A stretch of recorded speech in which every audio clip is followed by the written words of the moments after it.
The morning sun rose over Kasiwa village like a slow-beating drum, warm and steady, reminding everyone that another day of stories, struggles, and small joys had begun. The market was already waking. Women called out prices, children ran between stalls, and the smell of roasted maize danced through the air. People said the market sang because every voice carried a rhythm, and the drums from the square answered those voices like old friends who remembered every footstep that had ever crossed the red earth. In Kasiwa, food was more than hunger and satisfaction. The elders often said, "The ancestors breathe through every pot." A simple stew could carry a grandmother's love, a father's pride, or a mother's warning. Every ingredient had a history. Every spice held a memory. To eat carelessly was seen as disrespectful. To cook carelessly was even worse. People guarded recipes the way one guards secrets of the heart. At night, when the sky turned deep purple and the moon climbed high, the villagers gathered around fires that crackled like whispering spirits. The elders told stories, tales of foolish kings, stubborn lovers, and spirits who punished those who walked outside wisdom. Children listened with wide eyes, knowing that each story carried a lesson sharper than any blade. A tale told under firelight enters the heart deeper than a tale told in daylight, the oldest elder always said.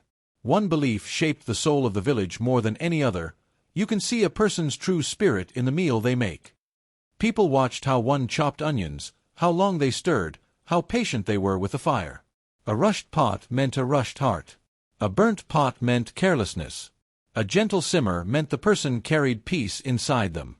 This proverb guided friendships, marriages, and even grudges. Among all the people who walked these dusty roads, none was talked about as much as Amara, the girl whose appetite echoed through every corner of Kasiwa. From the time she could walk, she was drawn to pots like bees are drawn to sweet fruit. If someone cooked near her, her nose twitched, her eyes brightened, and she asked questions no child her age should even know. Why is the stew crying bubbles? Why does the chicken smell like joy today? Did the ancestors smile on this pot? Her fascination didn't come from greed, it came from wonder. To Amara, food was not just food. It was a language, one that healed wounds, fixed misunderstandings, and brought people together when words failed. She believed every person had a flavor that matched their heart. Some people tasted bitter even when they smiled. Others tasted sweet even when they were angry. Cooking helped her understand them. Her family loved teasing her about it. "Ah, Amara," her mother would laugh, "one day you will marry a pot before you marry a man." Her brothers joked, if someone wants Amara's heart, they must bring a wooden spoon as bride price. And Amara would roll her eyes and reply, "I don't need a man, unless he knows how to cook without burning the ancestors' patience." Behind the jokes lived pure love. They adored her passion, her energy, her loud laughter that always sounded like she had just tasted her favorite dish. She filled the home with warmth, sometimes with actual warmth when she left a pot boiling too long. Still, deep inside her, Amara held one quiet belief she never shared with anyone. She believed a man who cooked with patience had a gentle soul. Someone who stirred slowly, who tasted before judging, who respected fire and flavor. Such a man, she thought, must understand life itself. She imagined that the one who would win her heart would not bring fancy gifts or loud promises. Instead, he would bring calm hands, steady heat, and a meal that spoke the truth she had always searched for. She often whispered to herself while watching pot simmer, "A man who knows patience in cooking surely knows patience in love." And in a village where food showed the spirit, and cooking revealed the soul, Amara's belief would soon shape a destiny far bigger, and far more complicated than she ever imagined. The day Kato arrived, the wind in Kasiwa seemed to pause, as if the village itself needed a moment to study him. People whispered behind their hands, stealing glances at the quiet stranger who walked with the calm of a man carrying secrets. Even the leaves stopped rustling for a heartbeat, as though the ancestors were warning the village, "Pay attention. This one carries a story." No one knew his past, but everyone felt his presence. Kato was unlike any cook the village had seen. He had trained in the city, and his hands moved like they were drawing art in the air. His knives sliced softly, his spices blended like they were singing, and his pots simmered with the discipline of someone who respected fire as a teacher, not a servant. When people watched him cook, they nodded in admiration, murmuring, "This one, he cooks like the spirits hold his wrists." His food could silence even those who talked too much. One spoonful of his stew made the gossiping women forget their own stories.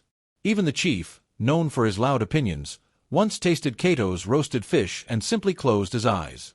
It was said that his cooking stirred old emotions, regret, love, memories people buried long ago. Some villagers joked, his food can make a stubborn heart bend.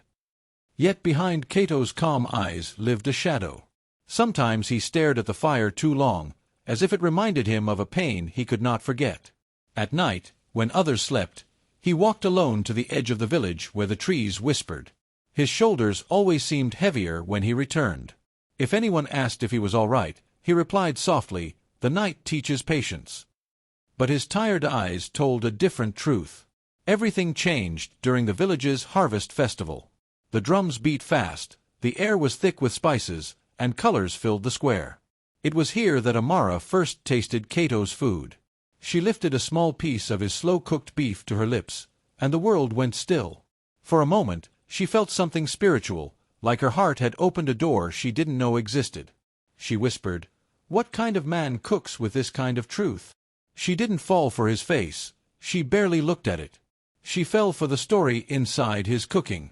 She believed only a beautiful soul could create such flavor. "A man who cooks like this," she murmured, "carries kindness inside him." And then, in front of half the village, Amara did something no one expected. She marched up to Cato, her voice steady, her heart racing like a drum in her chest. "Cato," she said, "marry me." The elders gasped. Mothers covered their mouths. Even the wind returned just to carry the shock across the square. Proposals were supposed to come from men. But Amara's boldness struck the ground like lightning. Cato froze. His calm expression cracked for a moment. Fear, confusion, and an old pain flickered through his eyes. He looked at her, then at the crowd, then at the ground. A long silence stretched across the square like a rope ready to snap. At last he nodded. "Yes," he said quietly. The crowd erupted, some cheering, some whispering warnings. Amara's heart soared, but she didn't notice the weight in his voice. For while she stood in joy, believing destiny had spoken, Cato stood in the shadows of his own secrets. His yes carried reasons he could not yet speak, reasons that would soon stir trouble like a pot left too long on fire. And so, the first cracks of the coming storm were born, hidden beneath smiles, celebration, and the sweet scent of festival food.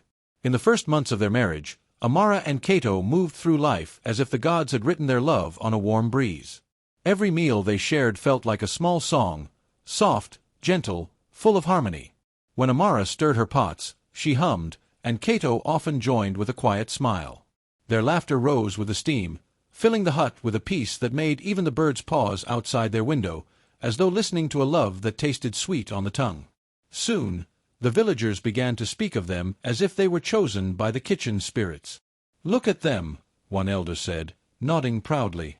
"When they cook, even the ancestors must smile." At the market, women praised Amara's glow and Cato's calm voice. Children ran beside them, chanting, "The couple blessed with flavor." Everyone believed their unity was a sign, proof that food could bind two hearts stronger than any rope. Amara held this belief close to her chest. She dreamed of a life served warm, where every argument could be healed with a pot of stew, and every fear could be softened with fresh bread. In her mind, love and food were twins. "As long as we eat together," she often whispered to herself, "we will stay together." She imagined old age shared over steaming plates, her hands and Cato's weathered but still intertwined. But even in sweetness, shadows sometimes hide. There were nights when Amara noticed Cato staring too long into the fire, his spoon still in his hand, his spirit far away. Sometimes his smile felt thin, like it was stretched over a worry he refused to speak of. The sweetness of their meals began leaving a faint aftertaste, a quiet, invisible tension, like a storm gathering behind clear skies. The ancestors, if they watched, surely knew. Happiness is tender, and even warm honey can hide a bitter seed. It began slowly, so slow that they didn't notice when the first cracks formed. One evening, Amara served her favorite spicy goat stew. The aroma was bold, rich, alive. But Cato ate quietly, barely finishing half. The next day, he prepared a delicate soup, light and modern, with flavors that floated on the tongue instead of gripping it. Amara forced a smile as she swallowed. Inside, though, something felt wrong. The spices that once united them now met silence at the dinner table. Amara's heavy flavors clashed with Cato's gentle ones, and neither wanted to say the truth. Each meal became a quiet argument, one that lived in the space between their spoons. Amara's traditional dishes felt to Cato like memories he couldn't carry, while his artistic meals felt to Amara like love with no warmth.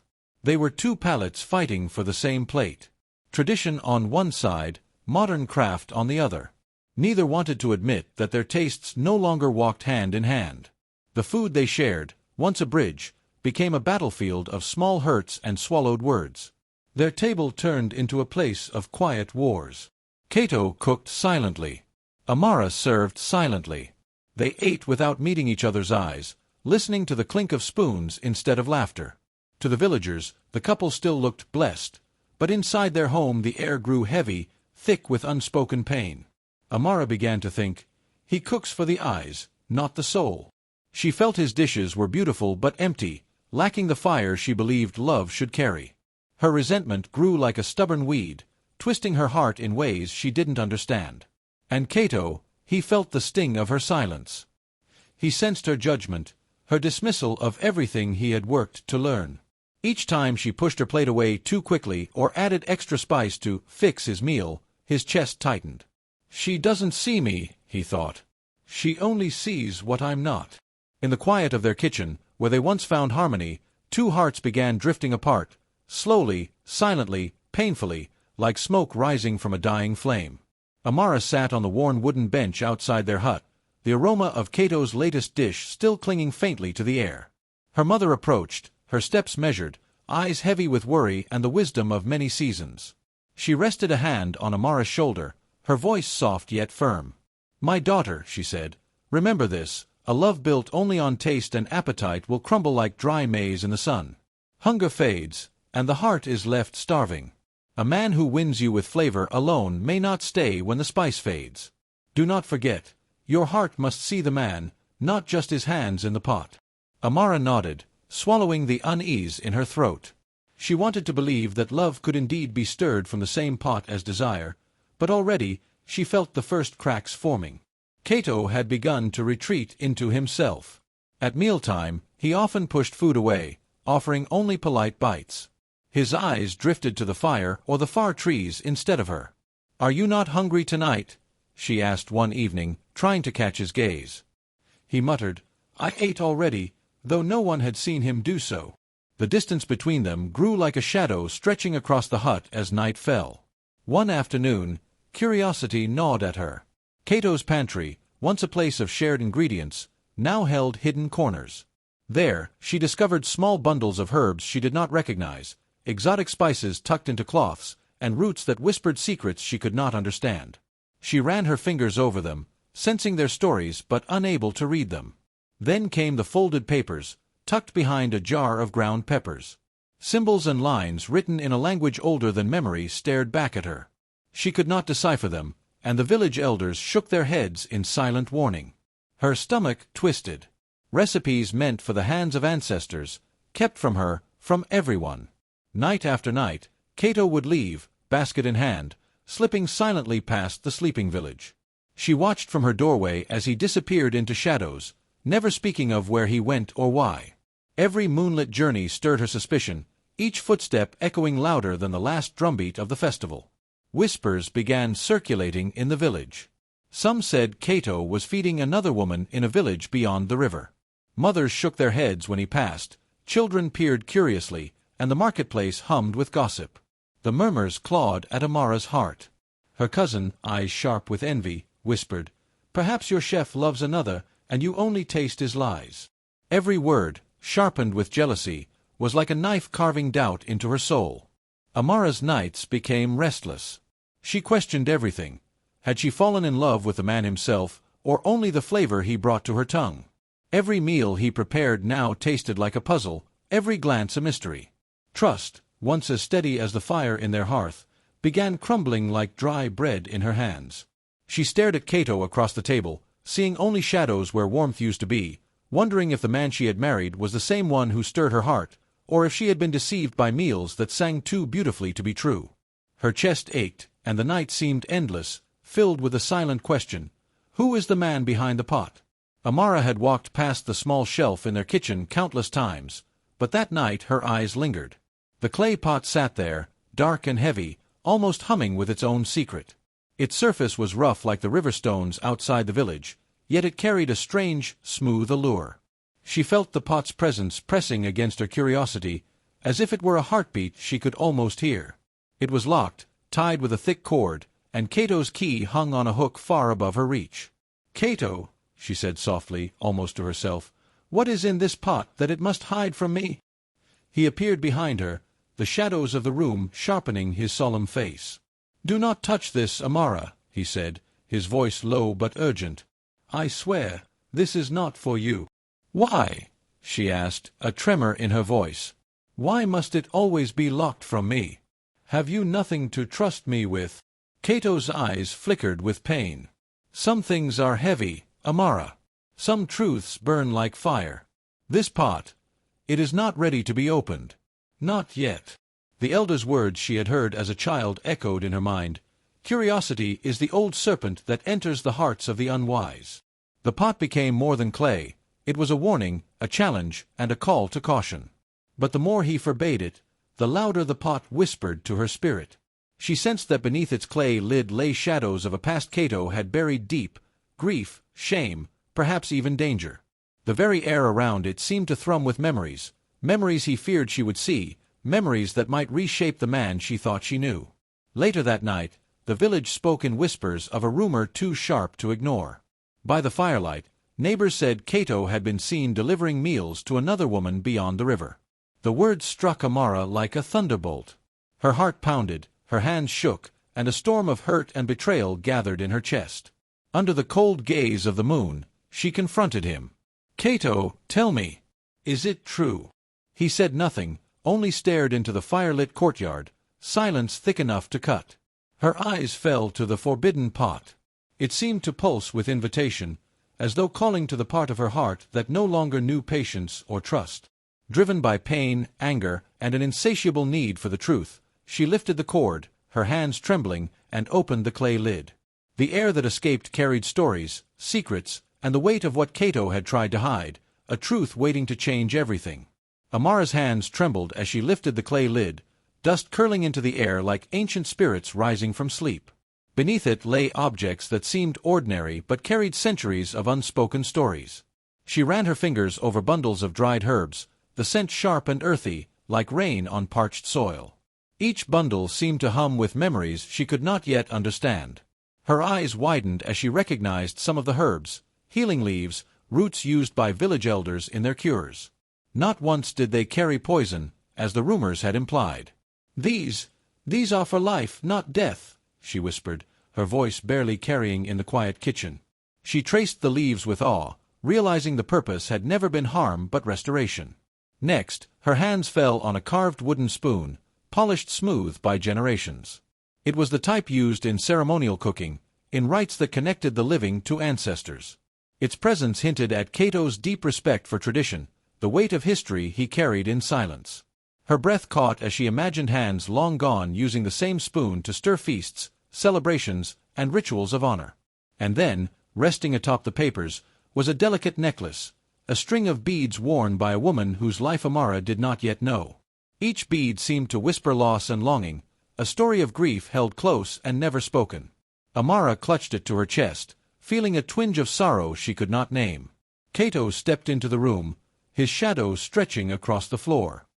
He froze at the sight, his gaze falling on the open pot. "Amara," he said softly, voice heavy, "you've seen what I wished would remain hidden a little longer." She looked at him, eyes wide and searching. "Cato, whose things are these? Why did you hide them?" He knelt beside the pot, taking her hands gently. "This was my mother's," he began, voice trembling. "She was a master chef, revered and feared in our village. One night, she was blamed for poisoning, poison she never placed. They said she brought death to the feast, but it was lies woven from fear and envy. She died shamed, leaving me with nothing but her recipes and her dreams." Amara's eyes filled with tears. "All this time, you were hiding grief?" Cato nodded, his chest heavy. "The recipes in this pot. I could not cook them again. They are too painful, reminders of her life cut short. And the nights I left the house." His gaze met hers, steady and honest. "I did not visit another woman. I carried meals to the orphans near the river, honoring her memory, feeding those who had none, giving life where she had been silenced." Amara sank to her knees, the weight of understanding settling between them. The pot had spoken its truths, and now so had he. Shadows of suspicion lifted, replaced by sorrow, love, and the fragile promise of forgiveness. Amara sank onto the wooden floor, her hands trembling as the weight of her own assumptions pressed against her chest. She had feared betrayal, imagined deceit behind Cato's quiet steps, and let suspicion cloud her heart. The truth, laid bare before her, pierced deeper than any imagined wound. "All this time, I doubted you," she whispered, voice cracking. "I let my fears guide me, and I accused what my heart should have known." Cato knelt beside her, the flickering firelight casting shadows on his solemn face. "Amara," he said, voice heavy with regret, "my silence grew into a wall. I thought hiding the past would protect you, but instead it planted weeds of doubt. I see now how my fear hurt you more than the world ever could." The air between them smelled of old spices, cinnamon, cardamom, and the faint scent of roasted peanuts from meals past. Memories of shared laughter and quiet dinners mingled with regret, wrapping around their hearts. They held each other, tears flowing freely, the bitterness of misunderstanding dissolving in the warmth of honesty. Amara finally lifted her head, her eyes meeting his. "I married the hands that cooked, not the heart that beats with love," she admitted softly. "I rushed to desire the taste before knowing the soul." Cato reached for her hands, squeezing them gently. "And I hid my pain, thinking it would spare you. But love cannot thrive in shadows. We must speak, we must share, we must let the truth guide our hearts." Together, they sat before the fire, its glow reflecting in their eyes, choosing to rebuild the bond that had faltered. Each confession, each tear, each soft word of understanding was a brick laid in the foundation of a new beginning. The night hummed with possibility, and for the first time in many moons, Amara and Cato breathed as one, hearts open, ready to let honesty heal what suspicion had broken. The morning sun spilled golden light into the kitchen, dancing over clay pots and polished utensils. Amara stirred the thick, spicy stew her mother had taught her, the aroma wrapping the room in memories of her childhood. Beside her, Cato gently folded delicate herbs into a minimalist sauce, each movement precise, almost ritualistic. The scents mingled, a harmony of old and new, of ancestral roots and modern craft.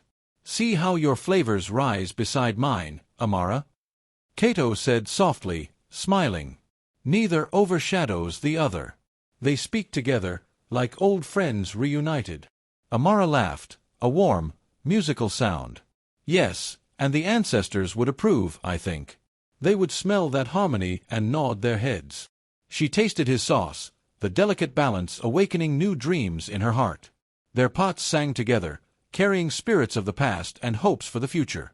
No longer battlegrounds, the meals became bridges, each bite a story of understanding, patience, and shared effort.